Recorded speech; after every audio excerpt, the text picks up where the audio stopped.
First point, పిల్లలను విపరీతమైన మార్కుల స్ట్రెస్ వద్దు. స్కూల్స్ కాలేజెస్ ఆల్రెడీ చూస్తున్నాయి. మేము ఎంసీఏ చదివినప్పుడు క్లాస్లో 60 మంది. ఈ 60 మందిలో ఓనికి 60% వచ్చింది, ఓనికి 50 వచ్చింది, ఓనికి 40 వచ్చింది, ఒకడు ఫెయిల్ అయ్యిండు, ఒకడు ఫస్ట్ వచ్చిండు. మీరు అందరు అర్థం చేసుకోవాల్సిన విషయం, 2 సంవత్సరాల తర్వాత ప్రతి ఒక్కడు జాబ్లోకి ఎక్కాడు. అంటే ఏంది రూల్ తెలుసా? ఫెయిల్ అయినోనికి జాబ్ వచ్చింది, ఫస్ట్ క్లాస్ వానికి జాబ్ వచ్చింది, సెకండ్ క్లాస్ వానికి జాబ్ వచ్చింది, టాపర్కు జాబ్ వచ్చింది. ఫైనల్గా ఇప్పుడు 20 సంవత్సరాలు నా ఎక్స్పీరియన్స్, 21 సంవత్సరాలు, నా ఫ్రెండ్స్ అందరు 21 సంవత్సరాల ఎక్స్పీరియన్స్తో ఐటీలో జాబులు చేస్తున్నారు. అప్పుడు ఎన్ని మార్కులు వచ్చినాయి మాకు గుర్తులేదు, ఏ టీచర్ ఏ సబ్జెక్ట్ చెప్పిండు మాకు గుర్తులేదు.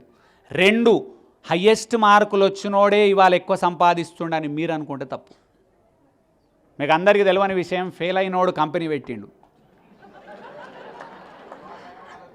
నేను కొన్ని వేల మందికి ఇప్పుడు ట్రైనింగ్ ఇచ్చిన, 1,00,000 మంది పైగా డైరెక్ట్ ట్రైనింగ్ ఇచ్చిన నేను. ఆయన ఎక్కువ ట్రైనింగ్లు ఇచ్చేది నేను రియల్ ఎస్టేట్ కంపెనీలల్లో. లక్షలు సంపాదిస్తున్న వాళ్ళంతా ఫెయిల్ అయిన వాళ్ళే.